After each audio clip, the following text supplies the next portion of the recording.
उपस्थित हैं, ध्यानपूर्वक सभी वक्ताओं को सुन रहे हैं। तो सभी भारतीय विद्यार्थी मोर्चा और सहयोगी संगठनों के सभी झारखंड साथियों को मैं पहले धन्यवाद देना चाहूंगा कि आप इस राज्य 5वां राज्य अधिवेशन इतना बेहतरीन तरीके से यहाँ ऑर्गेनाइज किए हुए हैं। और जो श्रोतागण है उनको भी खास करके धन्यवाद देना चाहूंगा कि आप यहाँ पे पेशेंसफुली इस विचार को सुन रहे हैं और सोशल मीडिया के माध्यम से ज्यादा लोगों तक पहुंचाने का कार्यक्रम कर रहे हैं।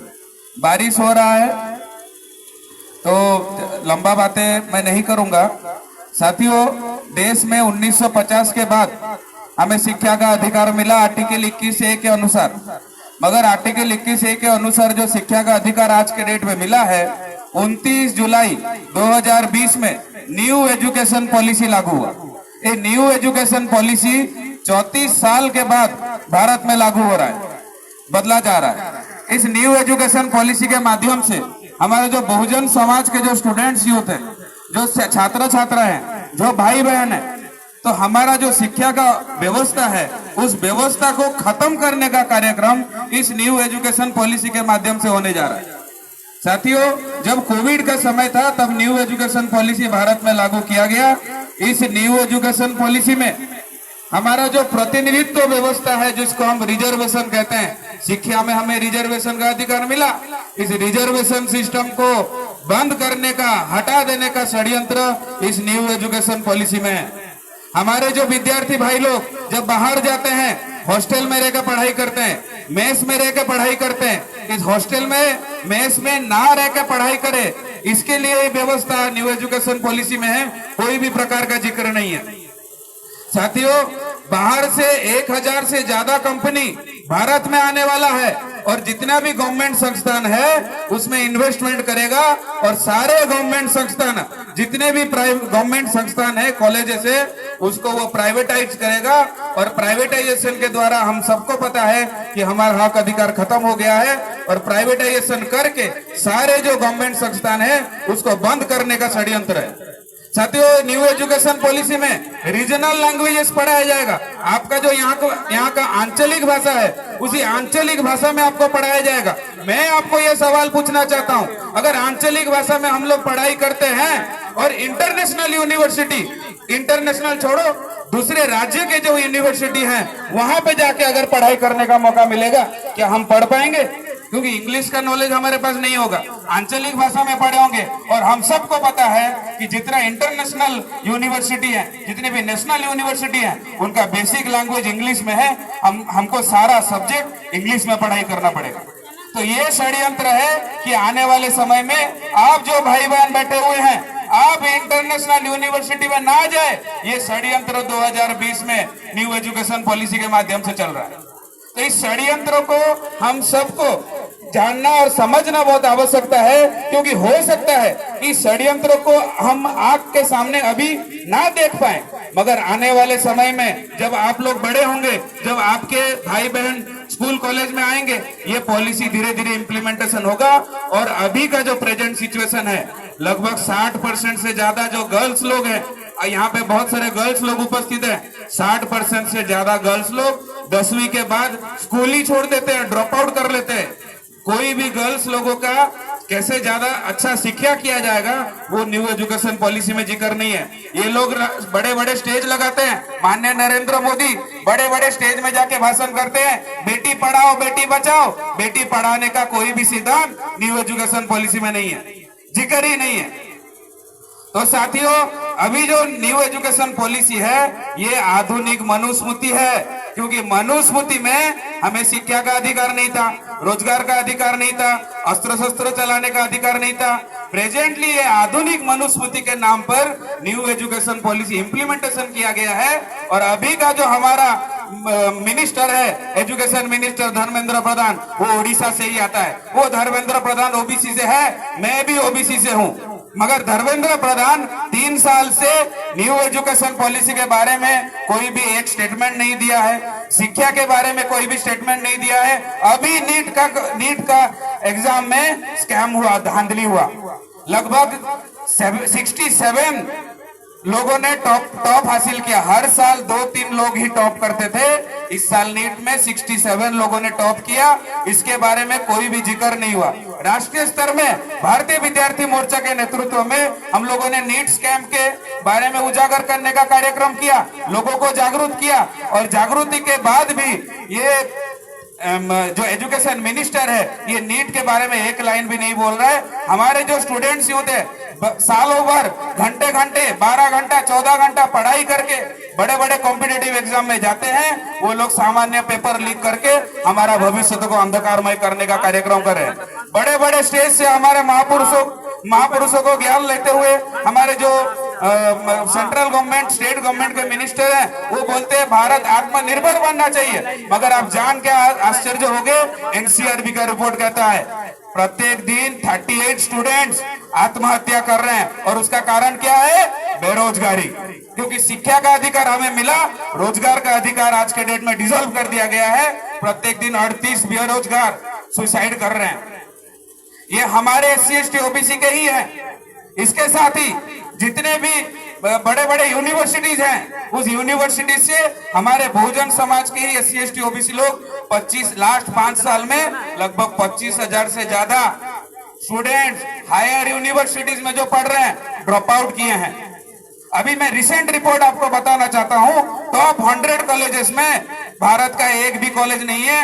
149 पोजीशन में IIT बॉम्बे है। इसका मतलब भारत का top most university IIT Bombay अभी के हिसाब से।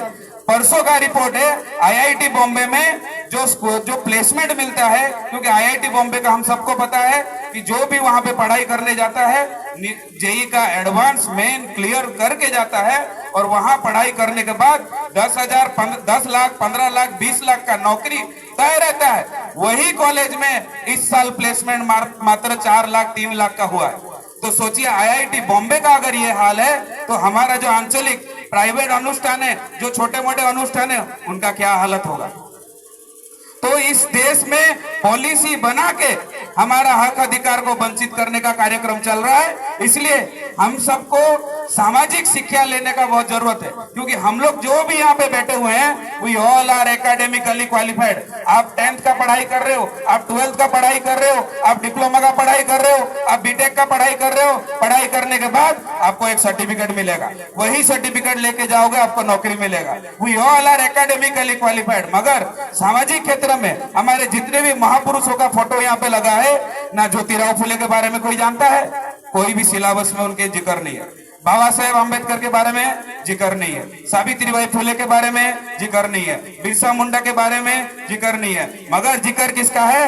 महात्मा गांधी का है, जवाहरलाल नेहरू का है। हम सब पढ़ाई किए हैं कि नहीं किए हैं, और एग्जाम भी देते हैं। मगर हमारे जो तमाम महापुरुष हैं जिन्होंने अपना हमारे हक अधिकार के लिए अपना जिंदगी लगाया, उनके बारे में एक भी लाइन लिखा गया नहीं है। क्योंकि अगर लिखाया जाता आज हमें ये स्टेज लगाना नहीं पड़ता, ये प्रोग्राम ऑर्गेनाइज नहीं करना पड़ता। आप लोग स्कूल में रहकर ही हमारे तमाम महापुरुषों के बारे में इंफॉर्मेशन ले लेते। इसलिए हम कहते हैं कि हम सब एकेडमिकली क्वालिफाइड है, सोशली बैकवर्ड है। राष्ट्रीय स्तर पे भारतीय विद्यार्थी मोर्चा और उसके जो सहयोगी संगठनाओं हैं और हमारा जो मदर विंग है वाम से, ये राष्ट्रीय स्तर पे हमें सोशली एजुकेट करने का कार्यक्रम कर रहा है। क्योंकि हम लोग सामाजिक स्तर पे बैकवर्ड है, इसलिए राष्ट्रीय स्तर पे हमारे विरोध में क्या षड्यंत्र चल रहा है इसका इंफॉर्मेशन हमारे पास नहीं है। तो साथियों, आज के डेट में जो सरकार में बैठे हुए हैं, जो 3.5% लोग हैं, वो सरकार पे आज बैठे हुए हैं और ऐसी रूम में बैठ के ये पॉलिसी निर्माण कर रहे हैं कि हमारा शिक्षा व्यवस्था कैसा होना चाहिए, हमारा रोजगार व्यवस्था कैसा होना चाहिए। ये जो 3.5% लोग हैं, 5 नेशनल लेवल पॉलिटिकल पार्टी बना के ऐसी रूम में बैठ के डिसाइड कर रहे हैं। और ये कैसे चुन के जा रहे हैं? अभी एक मशीन यूज हो रहा है, इलेक्ट्रॉनिक वोटिंग मशीन।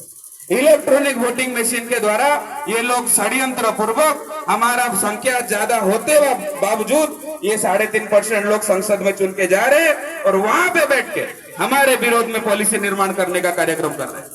ये षड्यंत्र को हमें समझना, जानना और लोगों को समझाने का जरूरत है। इसीलिए आज का यह अधिवेशन लगा है और इसमें 5 विषय लगा गया है डिस्कशन के लिए। तो हमारा शिक्षा व्यवस्था आज के डेट में डिजॉल्व हो गया, नौकरी व्यवस्था डिजॉल्व हो गया। जितना भी कॉम्पिटिटिव एग्जाम होता है वहां पे पेपर लीक करके हमारा भविष्य को अंधकारमय करने का कार्यक्रम चल रहा है। अब जान के हैरान हो जाओगे, पिछले 5 साल में 41 पेपर लीक हुआ है, जो जिसमें से लगभग 1.5 करोड़ रोजगार हैम्पर हुआ है। 1.5 करोड़ रोजगार मतलब मिनिमम 20 करोड़ से 25 करोड़ लोग स्टूडेंट्स एग्जाम दिए होंगे, उनका भविष्य चौपट किया जा रहा है। ये 5 साल का रिपोर्ट है। तो इसी तरह आने वाले समय में ये हमारा भविष्य को ऐसे अंधकारमय करने वाले हैं और बड़े बड़े स्टेज से भाषण देने वाले हैं कि आत्मनिर्भर भारत बन रहा है। तो साथियों, आप सभी से ये अनुरोध है कि सोशल एजुकेशन लीजिए। आज का जो डिस्कशन यहाँ पे हो रहा है ये सामाजिक एजुकेशन का हो रहा है। क्लास में जो आप लोग जाके डिस्कशन करते हो, जो परीक्षा देते हो, वो एकेडमिक एजुकेशन है। तो सोशल एजुकेशन लेना बहुत जरूरी है, क्योंकि हमारे महापुरुषों ने अपना जिंदगी लगाया, तब जाके आज हम लोग कोट बोर्ड शोट में यहाँ पे बैठे हुए हैं। मैं प्रोफेशनली एक इंजीनियर हूँ और भारतीय विद्यार्थी मोर्चा का राष्ट्रीय संयोजक हूँ।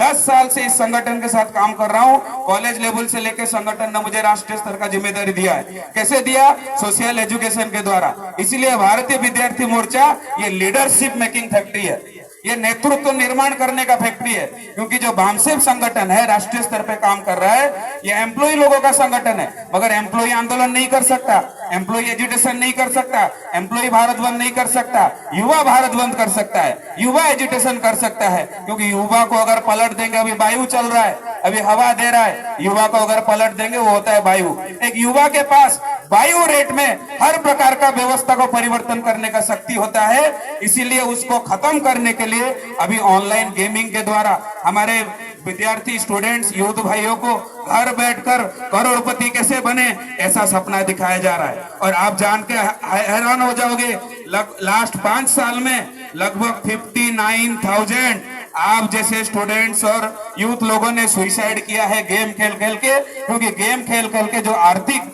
उनके ऊपर जो बर्डन है, वो बर्डन को वो लोग क्लियर नहीं कर पाते हैं, बाध्य होकर उनको सुसाइड करना पड़ता है। 59,000 स्टूडेंट्स गेम खेल खेल के सुसाइड किए हैं। घर में बैठ बैठ के सोच रहे हम लोग करोड़पति बन जाएंगे, दिन का 1 करोड़ कमाएंगे। क्या ये प्रैक्टिकली पॉसिबल है? हमारे महापुरुषों ने हमें कहा पढ़ाई करो, पढ़ाई करके नौकरी करो, फिर हम अपना घर परिवार संभालना, फिर आप पैसा रोजगार कर सकते हो। ये लोग सोशल मीडिया का यूज करके हमें फ्री में डाटा देते हैं, आटा नहीं देते।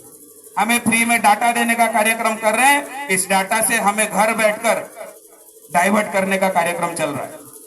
तो साथियों, ये जो सारा षड्यंत्र है, इसको अगर हमें समाधान करना है तो राष्ट्रीय स्तर पे इकट्ठा होना होगा। क्योंकि हमारे पास जो समस्या है वो कोई आंचलिक समस्या नहीं है, वो कोई राज्य का समस्या नहीं है, वो कोई डिस्ट्रिक्ट का समस्या नहीं है, ये सारा समस्या राष्ट्रीय स्तर का है। अगर समस्या राष्ट्रीय स्तर का, समस्या का समाधान करने के लिए राष्ट्रीय स्तर का नेतृत्व निर्माण करना होगा। तो भारतीय विद्यार्थी मोर्चा और उसके जितने भी सहयोगी संगठन है, राष्ट्रीय स्तर पे लीडरशिप निर्माण करने का कार्यक्रम कर ले। क्योंकि हमारे समाज के पास सबसे अगर बड़ा समस्या है वो नेतृत्व करने का समस्या है। तो इस नेतृत्व करने का समस्या को खत्म करने के लिए भारतीय विद्यार्थी मोर्चा और उसके सहयोगी संगठन काम कर रहे हैं। उसके बाद ये जो संगठन है, ये आंदोलन को नेक्स्ट जनरेशन में कन्वर्ट करेगा। क्योंकि हमारे जो एम्प्लॉय लोग हैं वो 5 साल, 10 साल, 20 साल, 30 साल, 50 साल से लगे हुए हैं। उनका जो आंदोलन के वजह से, बामसेब कार्यकर्ताओं की वजह से आज हम लोग स्टेज पे खड़े हुए हैं। आज अगर हम लोग को स्टेज में खड़े रहने के लिए पॉसिबल होना है तो हम सबके बीच में नेतृत्व निर्माण करना होगा।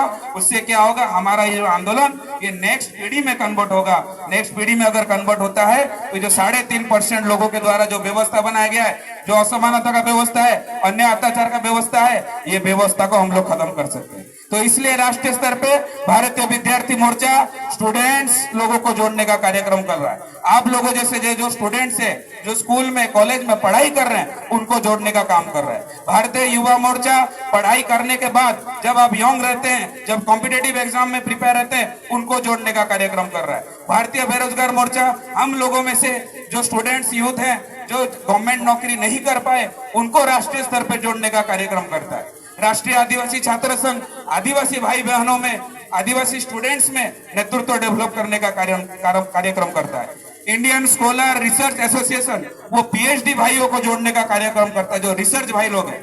उसके साथ राष्ट्रीय मूल निवासी बालक बालिका संघ, जो छोटे छोटे भाई बहन हम लोग यहाँ पे उपस्थित हैं, उनको राष्ट्रीय स्तर पे इकट्ठा करने का कार्यक्रम करता है। और ऐसे लगभग 8 यूथ स्टूडेंट्स और यूथ लोगों का संगठन राष्ट्रीय स्तर पे निर्माण किया गया है, क्योंकि हम सबको पता है, हमारा महापुरुष कह के गए हैं, अगर समस्या राष्ट्रीय स्तर का है तो समस्या का समाधान राष्ट्रीय स्तर पे करना चाहिए। समस्या समाधान करने का जो प्लेटफॉर्म है, जो संगठन है, वो भी राष्ट्रीय स्तर का होना चाहिए।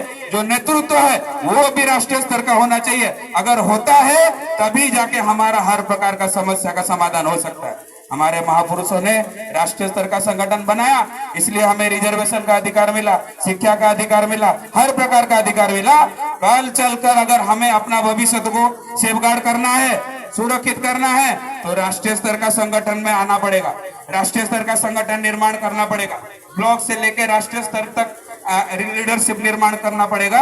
अगर करते हैं तभी जाके हमारा समस्या का समाधान भी हो सकता है और हमारे समस्या के प्रति हम लोग सुरक्षित भी कर सकते हैं। और इतना ही नहीं, आने वाले समय में हम लोग डिसाइड करेंगे इस देश में क्या होने वाला, क्योंकि हमारे महापुरुषों ने हमें कहा है, जाओ अपने दीवार में लिखो मुझे इस देश का शासक बनना है। तो हम लोग रूलर बनना है, इसलिए रूलर बनने के लिए रूलर का थिंकिंग हमारे दिमाग में होना चाहिए, रूलर का सोच हमारे पास होना चाहिए। अगर रूलर का सोच हमारे दिमाग में आएगा तो हम लोग राष्ट्रीय स्तर पे रूलर बनने का कार्यक्रम करेंगे। तो ये जो प्लेटफॉर्म है, ये खाली डिस्कशन मीटिंग का प्लेटफॉर्म नहीं है, ये रूलर बनने का प्लेटफॉर्म है। इसलिए आप सभी साथियों से मेरा निवेदन रहेगा कि इस संगठन के साथ बढ़ चढ़कर साथ सहयोग कीजिए, राष्ट्रीय स्तर पे संगठन निर्माण कीजिए। और जब लास्ट पॉइंट, जब हमारे पास हर प्रकार का हक अधिकार का व्यवस्था आएगा तो एक लाइन में लिखेंगे, इस देश में जितने भी मंदिर है उसमें जितना भी पैसा है 1 सेकेंड में सारा नेशनलाइज किया जाएगा और सारा बजट एजुकेशन में इन्वेस्टमेंट किया जाएगा। अगर मुझे एजुकेशन मिनिस्टर बनाया जाता है, मैं आने वाले समय में ये करने वाला हूँ। साथियों, बारिश के चलते आप लोगों ने मुझे ध्यान से सुना, अभी मैं अपना बात यहाँ पे समाप्त करता हूँ। धन्यवाद। जय मल्लिवासी।